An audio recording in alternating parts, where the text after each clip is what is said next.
प्रिय छात्र छात्राओं, आज हम भिन्न में समतुल्य भिन्न को समझेंगे। इससे पूर्व आपने भिन्न की अवधारणा आपने समझी है। भिन्न की अवधारणा आपने समझी है।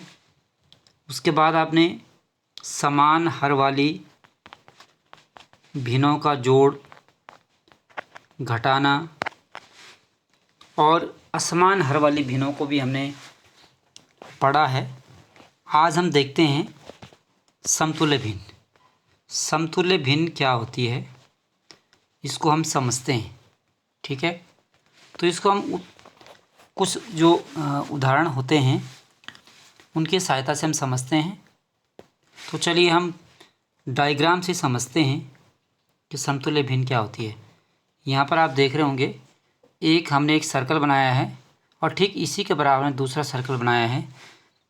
यानी इसी के ठीक बराबर का मतलब ये सर्कल दोनों बराबर है, यानी इनके जो एरिया है बराबर है।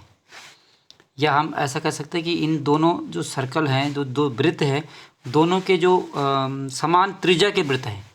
अब इसके मैंने दो समान भाग किए हैं और इसके मैंने 4 समान भाग किए हैं। भिन्न में आपने पूर्व में पढ़ा है कि यानी भिन्न का मतलब एक पूर्ण चीज़ का जो हिस्सा होता है वो भिन्न होता है। तो यानी यहाँ पर क्या है, दोनों बराबर हैं, दोनों होल जो है बराबर है। ठीक है ना। अब मैं क्या करता हूँ, इसके जब मैंने 2 भाग किए हैं तो इसका मैंने एक भाग को मैंने रंगीन कर दिया है, छायांकित कर दिया है। और इसको यदि हम भिन्न में बोलेंगे, जो छायांकित किया है 1/2, यानी 1/2 का मतलब किसी एक चीज़ के 2 समान भाग करना और एक भाग को हमने क्या कर दिया, यहाँ पर कलर्ड कर दिया है या रंगीन कर दिया है। या इसको हम ऐसे भी कह सकते हैं कि एक रोटी है और उस रोटी के 2 बराबर हिस्से हमने किए हैं और एक हिस्सा हमने खा लिया है। ठीक है, ठीक यहाँ पर इसी के बराबर एक दूसरी रोटी है, उसके 4 बराबर भाग किए हैं और 2 भाग को रंगीन कर दिया है। यहाँ पे एक सर्कल है, सर्कल के 4 बराबर भाग कर दिए और हमने क्या कर दिया, 2 भाग को कलर्ड कर दिया है। तो अब इसको हम भिन्न के रूप में क्या बोलेंगे, 2 भाग कलर्ड किए तो उसको भिन्न के रूप में क्या बोलेंगे, उसको भिन्न के रूप में बोलेंगे 2/4। यानी एक रोटी के माना सपोज 2 हिस्से किए हैं, 4 हिस्से किए हैं और 4 हिस्सों में 2 हिस्सा खा लिया है। तो जो हमने हिस्सा खाया है उसको जो है भिन्न के रूप में क्या बोलेंगे, 2/4। ठीक है ना। अब आप यहाँ पर देख रहे हैं, क्योंकि मैंने पूर्व में बताया है कि ये दोनों भिन्न क्या है, समान है। दोनों जो है सर्कल बराबर है, यानी समान है। अब क्या है कि इसका जो आधा हिस्सा है 1/2 मतलब आधा, इसका जो 1/2 हिस्सा है और इसके 2/4 हिस्सा, देखो यहाँ 2/4, इसको और इस हिस्से की हम तुलना करेंगे तो क्योंकि दोनों समान सर्किल है, दोनों की तुलना करेंगे तो ये 2 हिस्से और इसका जो एक हिस्सा बराबर है। यानी इसका जो पूरा आधा हिस्सा है और इसके मैंने 4 हिस्से किए हैं और इसके 2 हिस्से लिए हमने, इन 2 हिस्सों को मिलकर ये पूरा ये बन जाएगा। ठीक है ना। तो इट मीन्स क्या हो जाएगा कि ये दोनों बराबर है, यानी इसका आधा हिस्सा और इसको भी हम आधा बोलेंगे, क्योंकि 4 हिस्से हैं, 2 हिस्सों को कलर्ड कर दिया है, ये दोनों बराबर है। यानी इन दोनों टुकड़ों को मिलकर ये टुकड़ा बनेगा। तो इट मीन्स क्या हो जाएगा कि ये इसके बराबर है। तो बराबर का मतलब हो गया समतुल्य, बराबर को हम समतुल्य इक्विवेलेंट इसको बोलेंगे। तो इट मीन्स क्या हो जाएगा, 1/2 और 2/4 क्या हो जाएंगे, बराबर हो गया। ठीक है ना। तो ये समतुल्य हो गया, यानी 1/2 2/4 के बराबर है। तो 1/2 2/4 की समतुल्य भिन्न हो जाएगी। ठीक है। अब हम एक दूसरा उदाहरण देखते हैं, दूसरे रेफरेंस में देखते हैं। अब हमने यहाँ पे क्या लिया, हमने यहाँ पे आयत लिया, एक रेक्टेंगल लिया हमने और इसके हमने कितने भाग किए, इस आयत के हमने 4 बराबर भाग किए हैं। ठीक है। और ठीक इसी के बराबर है एक दूसरा आयत है, ये इसके बराबर है। ये इसको बराबर करने का प्रयास करते हैं। एक आयत योग्य और ठीक इसी के बराबर का मतलब दोनों क्या है, आयत क्षेत्रफल में बराबर है। इसके 2 बराबर भाग किए, इसके 4 बराबर भाग किए ऊपर वाले के, और नीचे वाले के कितने किए, हमने 8 बराबर भाग कर दिए।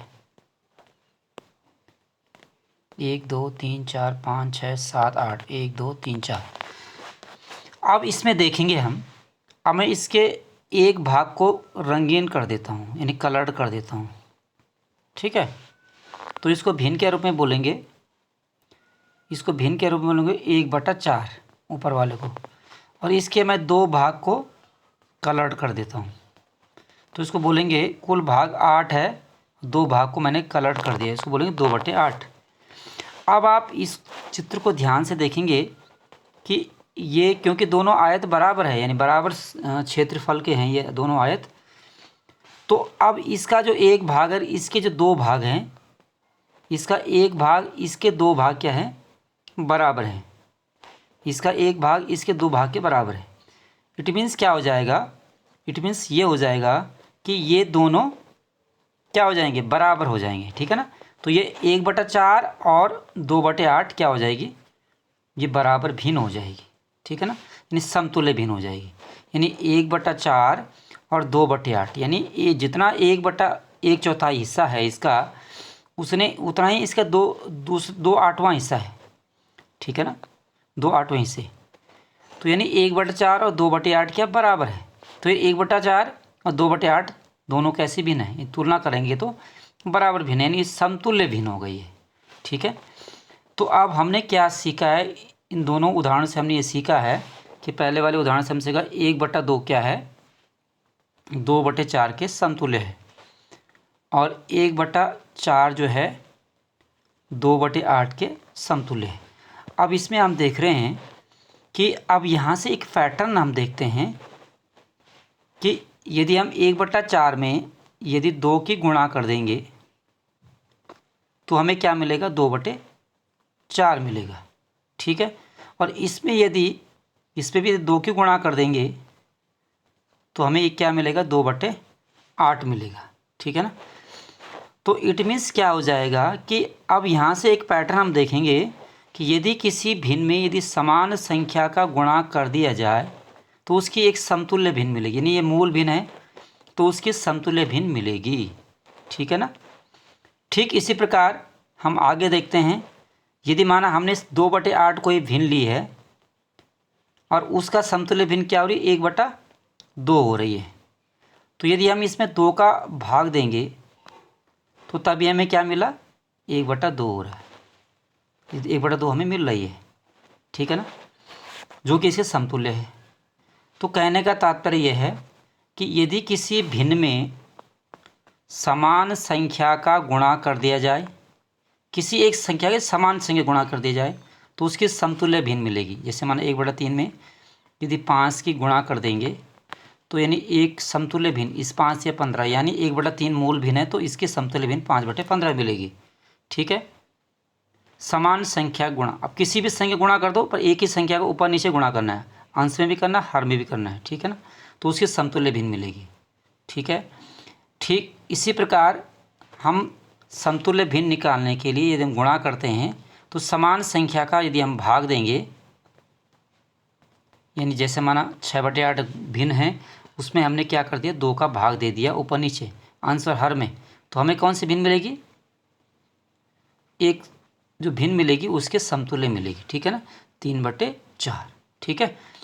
तो इस तरीके से हम क्या समतुल्य भिन्न को क्या समझे कि समतुल्य भिन्न निकालने के लिए किसी भी भिन्न के अंश और हर में क्या करते हैं, समान संख्या का गुणा और भाग देंगे तो उसकी समतुल्य भिन्न हमें प्राप्त होगी, ओके।